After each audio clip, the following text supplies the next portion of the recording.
Hey there, beautiful people. Hello. Here we are again, Lot Pod. Little this, little that podcast and YouTube channel. YouTubes. Brought to you in Becky the RV. The RV, not a caravan.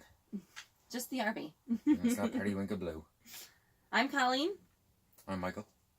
And we thought this week would be really great to answer the lots of questions that we've been getting from our last segment, which was the big news of us planning this next year, 2019, planning for us to get into living in the RV full time. Yep. With 3 kids and 2 dogs. See what happens. Yeah, there were lots of questions, lots and lots of questions, and we don't know the answer to some of them. These are all the logistics that we have to figure out. Yeah. If we knew the answers to these, then we'd already be on the road. Yeah. So, yeah, we're just still in the planning phase and trying to figure it all out. We have a broad plan, and now we just got to break it down. So we're going to... I have lots of lists. deduce how we're going to make it happen. Yeah.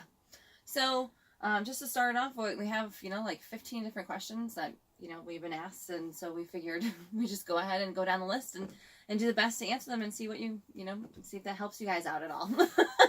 I know, stressing some people out. Stressing people out big time. All right. So one of the questions we're getting is, what are you looking for? So why? I'm guessing the why. What's the overarching thing? Why? What are you looking for? What's going on?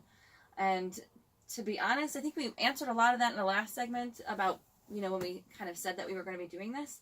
It was more of we just want to get away from the mold.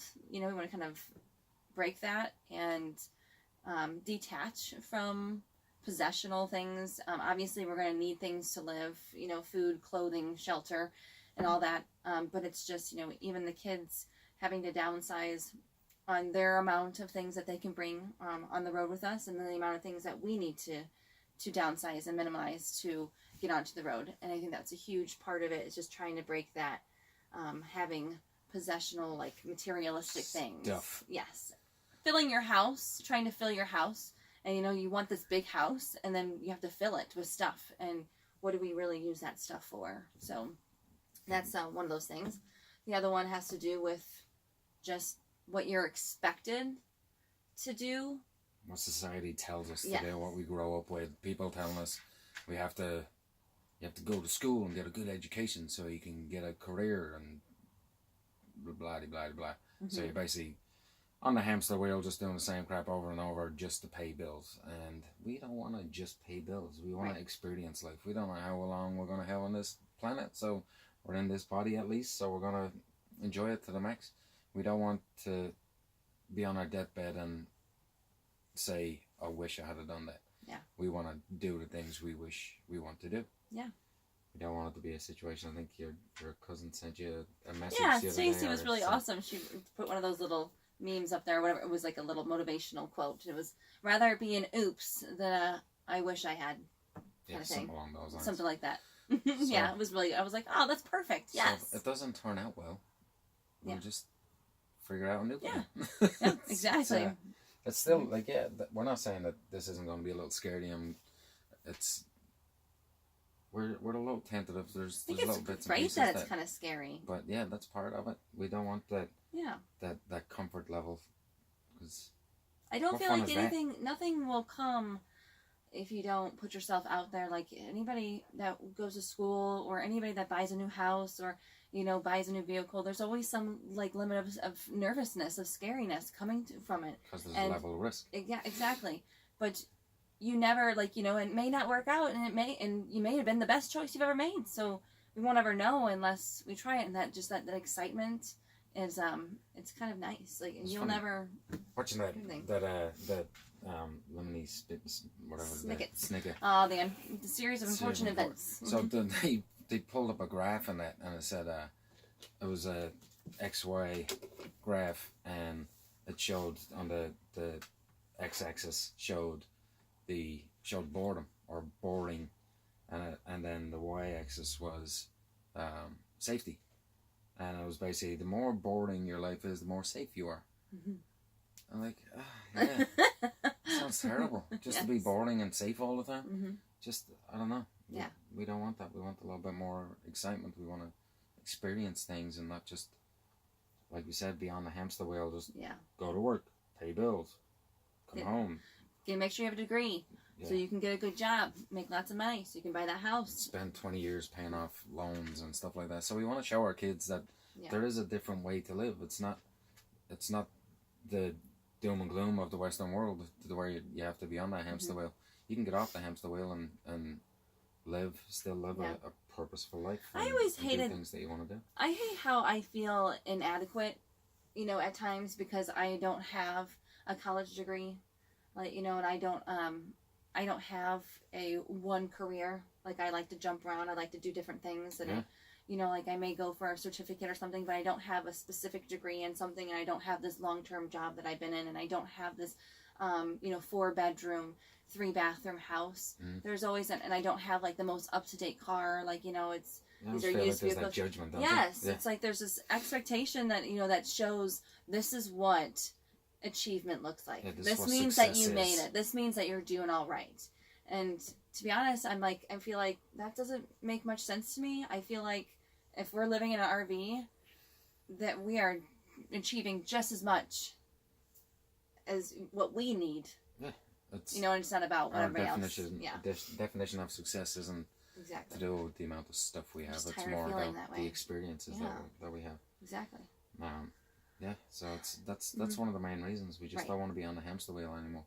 That kind of goes into our second question, which is, are you trying to fill a gap of some sort?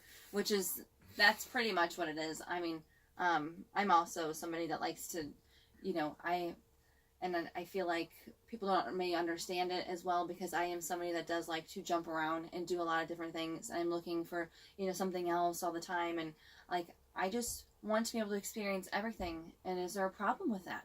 Is there something wrong with me because I want to do multiple different things? Like, I want to learn how to play the violin. I want to travel the world. I want to have children. I want to have 2 dogs. I want to be, what? Why can't I have and be a massage therapist? I want to do yoga. I want to do, I go learn American Sign Language. Exactly. All these different things. Yeah. Like, what? Who's to say that I can't do that? What is that? There's something wrong with me because it's not normal. Right. It's not what people expect. Exactly. It's not the.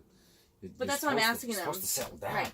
Do you feel like something's wrong with me because of the fact that I want to do multiple different things? Does that make me inadequate? Does that make me someone that is flaky? Because I don't feel like it does. I feel like, if anything, it's adventurous, and who wouldn't want to go and travel and see the country? And that's the thing. I think a lot of us identify with what we do as who we are. Like that. Like, you have to have a job, because if you don't have a job that's a steady job, then we don't know who we are, and we can't keep track of you. And people are somewhat nosy to that extent, where it's like, well, I have to know what you're doing. You can't just be doing random stuff. and people get antsy about that because they want to know. My mother-in-law asked me today. Doing stuff. My mother-in-law asked me today, so what are you going to come up with next week? I said, I don't know, Ann. Let's see what happens. Don't know what's going to come across. We're going to buy a patch of land, and we're going to build a tiny home out of mud. Yeah. Mud house. I'm going to have my own garden. Let's see what happens. Yeah. And we were asked the question, we won't mention names, but there was a statement made, well, both of you have somewhat of a addictive personality, maybe an alcoholic, and Colleen having her issues in her past. And like, what gap are you trying to fill? Like, are you trying to fill a hole by doing this? And the answer is unequivocally no. We're not trying to fill a hole. There's not anything missing other than the experience. We want to show our kids there's a different way of living. If anything, I feel like this is, we're seeing clearly now than we ever have. Yeah, I've never been more happy in my life, honestly. It was alcohol. I was trying to fill a gap with alcohol, and what was missing from that was the spiritual side of my life, and I've found that, and I've been happy ever since. So it's just practicing a better way of living all around through multiple mediums, but one of them is not stuff, and that's part of, again, why we're doing this, because it's not stuff, it's not the things, it's the experiences that we believe is what will make us happy, what will keep us happy. And we want to teach our kids that too. Right. They don't have to go into hundreds of $1,000s of debt for an education in order to in order to be happy. Yeah. Just so you can hop on the hamster wheel with everybody else. Right. So, yeah. Well, that leads us into our third question that we get, which is, how will this impact our children? How will this impact our kids?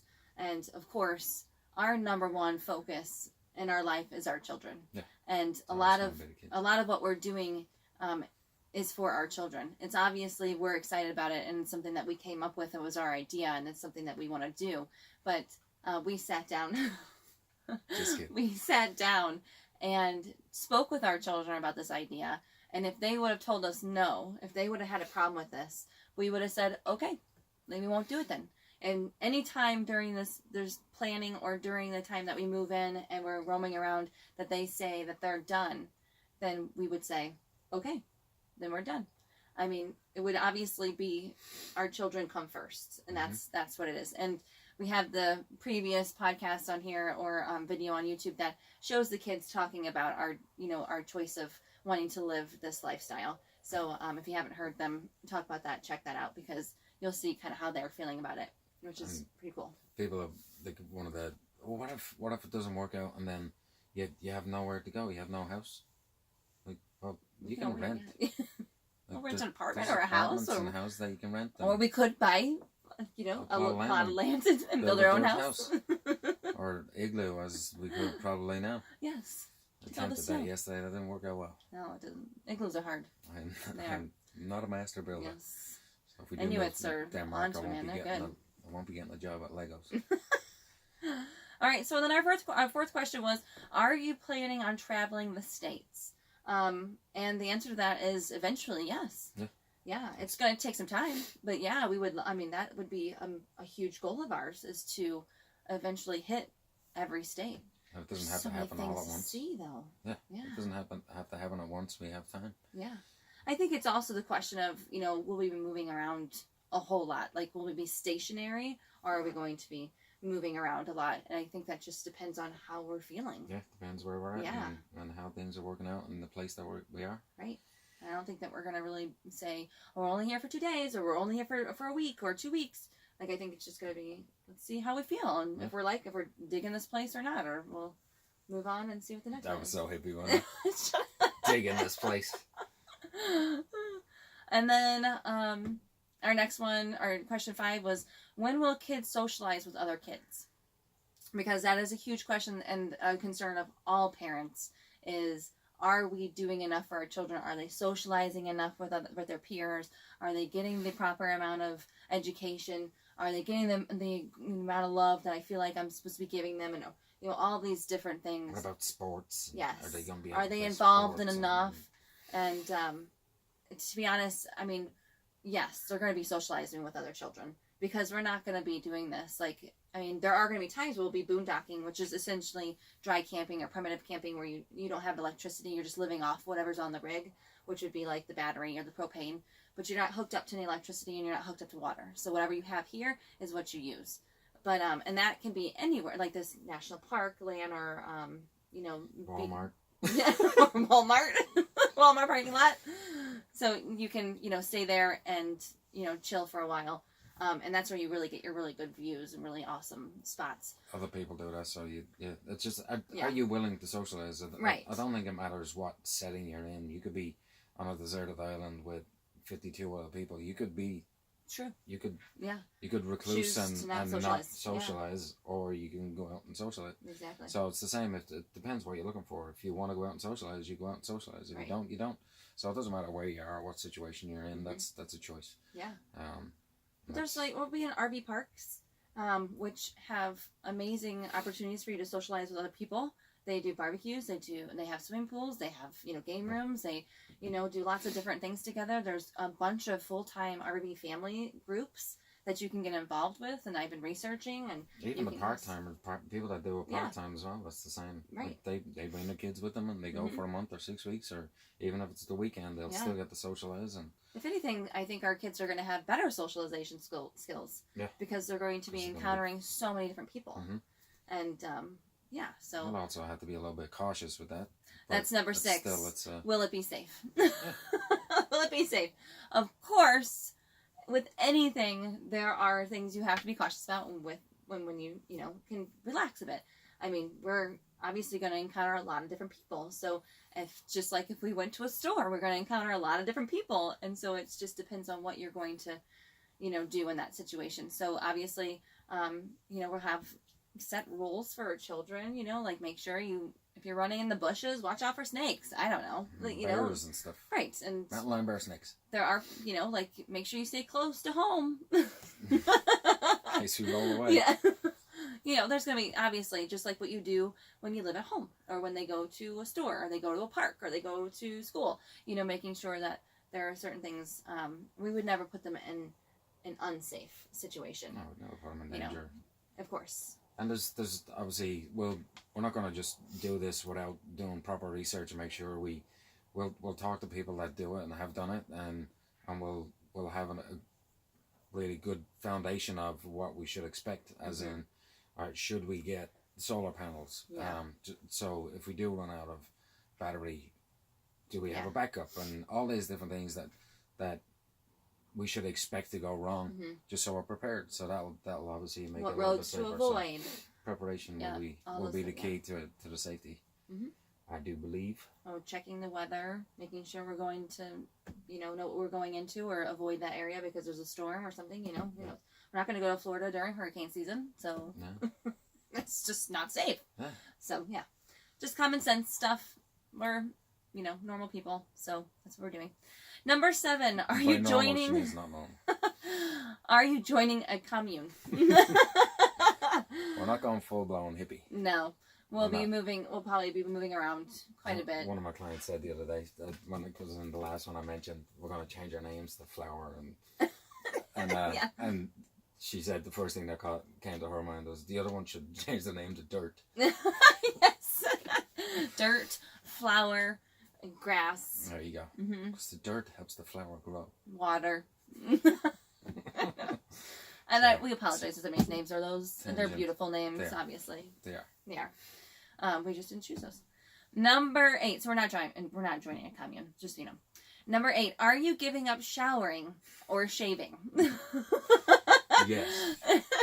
To both. We have a bathroom on board. It does have a shower.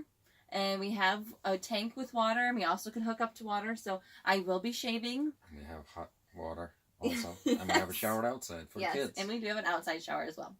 There are ways to shower. And hello, haven't you heard of dry shampoo? No. No?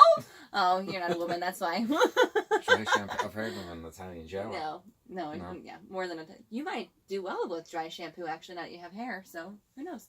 I'll have to get involved in that one. I don't know about that. So yes, with showering and shaving, I'm not going to be full blown, hippie in it, so. Number 9, how does it impact work or business? So this is something we're definitely planning on. This is something we're definitely looking into, because we're not just going to be able to roam the country without working, without some kind of income. This is obviously, well, not obviously, but this is my biggest concern. Yes. Having the business, having the gym, it's, first of all, not going anywhere. I'm still going to be involved, and I'm still going to be training. That's one of the questions, is Michael leaving the gym? Yeah, no, he's not. Some people that have been training with me for a long time kind of freaking out a little bit. Yeah. No need to freak out, not going anywhere. It's just, again, we're still trying to figure out the details of all that. There's still bits and pieces that we need to work out. But there's different certifications that I'm working on that will work well on a mobile level. So I want to do a behavior change specialist certification that will I'd be able to do online with anybody anywhere in the world. And then if it gets to a point, and when it gets to that point where we are traveling, we'll be getting another level of TPI fitness coach, the golf certification, to where I could maybe do something with that in golf courses as we travel around. So there's different options that we're looking at. We still haven't covered all the bases on that one, but that's kind of where we're at right now. There's a lot of people that I've talked to that work remotely, so their job just is able for them to work online. I know I saw one lady, she teaches English to Chinese children. So, she's able to do that online, obviously. Yeah. She doesn't go around the campsite just grabbing Chinese kids. I'll teach English. I knew that was coming. But yes. She does it online, obviously, but it's a lot of crazy hours though too. Yeah, like 4 in the morning to 8 in the morning. But there's lots of things that you can do that you don't need to be stationary. And some of you guys probably have those work at home jobs. So that's the kind of things that could be thrown out there. Also, with what I do, I can do anywhere. I just have to make sure my certification is changed for massage therapy for whatever state I'm in. And then,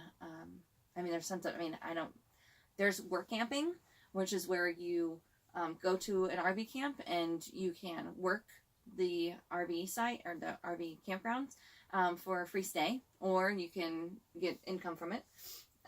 There's also national parks that do that as well. They let you live at the national parks for free, and if you work the land for a while or do whatever they need you to do. Clean up the bear shit. Yeah. Make sure you have your bear spray. Yes. That's the whole issue with the work and business kind of thing. Still working on that one. Yeah. Number 10, how long will you travel? We don't know. No clue. We don't know. That's part of the fun of it. It's part of the fun, part of the excitement, part of the adventure. It could be 2 months. It could be 2 years. We don't know. It could be the rest of our life. See what happens. Could you imagine if Sarah, when she turns 16 and she wants to get a car, that she wants to get an RV instead? Wouldn't it be awesome? We got a little VW. Oh my God, I'd be like, let me have it sometimes, please. Oh, I love it. Okay. Number 11, will kids be ostracized for this lifestyle? I don't think so. No. I really don't. Look at the public school system. Kids are ostracized all the time, right, just for being a little bit different than it. It's just what circle of friends do you want to be in? Yeah. That's what it comes down to. There's a lot, for what kind of parenting. We also, make sure that they realize who they are is special and unique and is okay. Who they are, no matter what. And that's part of what we're trying to teach them along the way is that, again, it's not about the status quo and meeting the status quo that makes you a normal person. Mm-hmm. It's being comfortable with who you are inside. Yeah. If they have wacky parents like us, they can't get much, if anything, we're the ones that are going to be talked about. Yeah. We don't care. Yeah, right. We'll be ostracized before anybody else, the kids. Already been ostracized about it. Look, there's an RV there. Hey, fellow RV. Oh, that's actually an RV transformed into a junk grabber. No, that's the lawn fella. He cuts the grass. Oh, I thought they just picked up stuff. Anyways, okay. Sidetracked and back on. Tangent. Number 12. How are you all going to fit? So, as we mentioned before, there's 5 of us, 2 dogs, but Becky sleeps 8 comfortably and 10 uncomfortably. So the kids have already nabbed their spots. We have our own bed in the back. The kids, there's bunk beds, and then we have the overcab sleeping. We also posted a video of Becky, we give you a tour of Becky. So the kitchen, the living room, the beds, everything. So check that out on our YouTube channel. You'll be able to see what Becky looks like inside and how we can sleep and how we can have guests over too. Yeah. If you want to come and stay, we have extra room for you. It's okay. My mother said today, I was talking to her and she says, in that little small space, she's allowed to kill each other. We already kill each other. Mm-hmm. Our house isn't that big. And it doesn't matter where we are in the house, they follow us around anyway. Yep. So everywhere we are, they are. It's not going to make a difference. It's literally, It does not make a difference. They love being outside too, which is really awesome.